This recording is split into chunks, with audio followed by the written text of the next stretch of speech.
Hello students and welcome back to my channel math solutions with Rose ma'am. आज की class में हम करने जा रहे हैं mission mathematics class 10th worksheet और टॉपिक है एप्लीकेशन ऑफ ट्रिग्नोमेट्रिक रेशियोज़।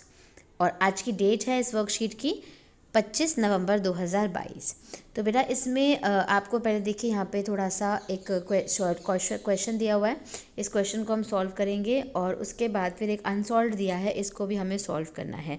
तो जिन बच्चों ने चैनल सब्सक्राइब नहीं किया है प्लीज़ चैनल सब्सक्राइब कर दीजिए बेटा और बेल आइकन को प्रेस कर दीजिए। सो स्टार्ट करते हैं हमारी आज की worksheet. The value of various trigonometric ratios of a right triangle can be determined from the given value of any one trigonometric ratios। यानी आपको अगर वैल्यू दी हुई है, अगर कोई भी वैल्यू दी हुई है तो ट्रिग्नोमेट्रिक रेशो जो है वो बाकी अदर निकालने होंगे अगर आपको एक वैल्यू दी हुई है। जैसे इस क्वेश्चन में देखिए आपको क्या दिया हुआ है, एक ट्राइंगल ABC है यहाँ पे देखिए फिगर में, जो कि राइट एंगल एट C है, 90 डिग्री C है और कॉट दे रखा है 12/5। तो जो बेटा कॉट थीटा होता है आपका वो B/P होता है, B/P, ठीक है, यानी बेस अपॉन परपेंडिकुलर। तो बेस हो गया आपका 12 और परपेंडिकुलर हो गया आपका 5। अब आपको सबसे पहले तो हाइपोटेन्यूस निकालना है और उसके बाद आपको sign A cos B minus cos A sine B निकालना है। तो चलिए इसको सॉल्व करते हैं। देखिए एक राइट ट्राइंगल दिया हुआ है, राइट एंगल एट सी है, कॉट बी दिया हुआ है 12/5। तो कॉट बी होता क्या है, BC/AC दे रखा है, ये हो गया BC/AC। तो दोनों को कंपेयर करेंगे 12/5, यानी BC जो है वो आपका 12K आ गया अगर हम K लेते हैं और AC हो गया आपका 5K। अब हम इसको पाइथागोरस थ्योरम यूज़ करेंगे और AC की जगह 5K का स्क्वायर कर देंगे और BC की जगह जो है वो इसमें ये K इन्होंने ऐसे कांस्टेंट लिया हुआ है तो आप नहीं भी लेंगे तो चल जाएगा आपका। और 12 का स्क्वायर होता है 144, 25 दोनों को प्रेस करा 169, किसका अंडर रूट होता है 13 का। तो साइन A जो है बेटा, साइन A है आपका P/H होता है। तो P/H के लिए देखिए ये 13 आ गया आपका, ये 12 है और ये 5 दिया हुआ है ना, नहीं ये वाला 12 नहीं है, ये वाला 5 है और ये वाला 12 है। अब हमें चाहिए साइन A, तो साइन A यानी P/H होता है। अब परपेंडिकुलर, लेकिन परपेंडिकुलर ये वाली लाइन नहीं होगी, परपेंडिकुलर ये वाली लाइन होगी क्योंकि A है ना तो ये तो बेस होएगी।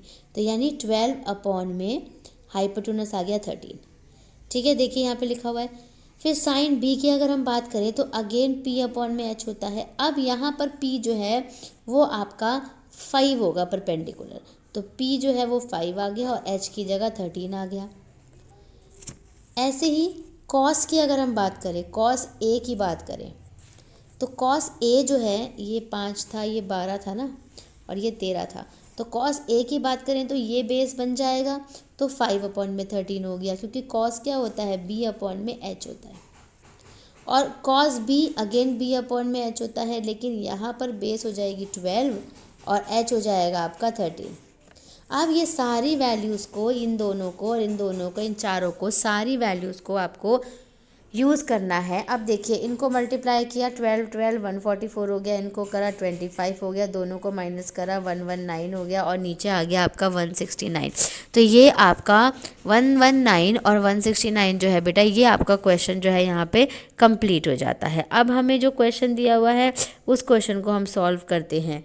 तो क्वेश्चन आपके पास आता है, देख लीजिए यहाँ पे, in triangle ABC angle A दिया हुआ है आपको और ये बोला हुआ है कि जो कॉस B है वो √3/2 है और जो साइन C है और कॉस C है दोनों को प्लस करके निकालना है, ठीक है। तो पहले ये वैल्यू हमें यूज़ करनी पड़ेगी ना, फिर हम साइन C और कॉस C निकाल देंगे। तो चलिए हम इस क्वेश्चन को सॉल्व कर लेते हैं वाइट बोर्ड पे। सो स्टूडेंट्स हमें बोला गया था सॉल्यूशन में, देखिए क्वेश्चन में आपको ये बोला है कि एक ट्रायंगल है, ठीक है, इस तरीके का हमने ट्रायंगल बना दिया। अब एंगल A 90 डिग्री है, तो ये A हो गया, इसको हम B ले लेते हैं, इसको C ले लेते हैं, ठीक है। तो और आपको दे रखा है कॉस B, कॉस B आपको √3/2 दे रखा है। तो तो कॉस जो है वो आपका b अपॉन में h होता है, यानी b की वैल्यू हो गई आपकी बेस की √3 और h की हो गई 2। ये नहीं पता आपको, p नहीं पता, परपेंडिकुलर नहीं पता है ना, लंब। तो p की वैल्यू निकालेंगे कैसे, h² is equals to p² plus b² होता है। h हो गया आपका 2 का square is equal to p नहीं पता आपको, p का स्क्वायर प्लस b हो गया आपका √3 का स्क्वायर। ये हो गया 4 is equal to p² plus √3 का करोगे 3 आएगा, फिर 4 minus 3 is equal to p, यानी 1 इज इक्वल टू p। तो p की जो वैल्यू आ गई बेटा वो आपकी आ गई 1। अब जब आपके पास ये वैल्यूज़ आ गई हैं तो अब आपको क्या करना है मैं बताती हूँ। देखिए एक बारी और हम यहाँ पे ट्राइंगल बनाते हैं, जो कि a b और c हो गया आपका, जो कि यहाँ पे √3 दे रखा है, 2 दे रखा है, 1 आ गया, ये निकाल दिया था। फिर एक दूसरा ट्राइंगल बनाइए जिसमें b ऊपर लिखिए और c नीचे लिखिए। तो ए बी जो है वो √3 है, ये 1 है और ये 2 है। अब हमें जो वैल्यू निकालनी है वो साइन c की निकालनी है।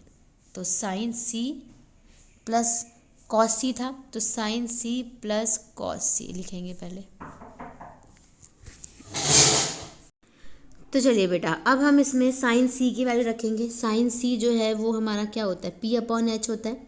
तो p अपॉन h के लिए ये वाला फिगर देखेंगे, तो p हो गया आपका √3 और h हो गया 2 प्लस कॉस c के लिए ये वाली फिगर देखेंगे, ठीक है। तो b अपॉन में h होती है, तो b हो गया आपका 1 और h हो गया आपका 2। अब इन दोनों को प्लस करना है, तो 2 की जगह 2 और √3 प्लस 1 यहाँ पे ऐसे जस्ट लिख दीजिए। तो बस आपका क्वेश्चन कंप्लीट हो गया, क्योंकि आपको sine c plus cos c निकालना था। So thank you students for watching this video. फिर मिलेंगे हम नई वीडियो में एक नई वर्कशीट के साथ। वीडियो को लाइक शेयर एंड चैनल को सब्सक्राइब कर दीजिए।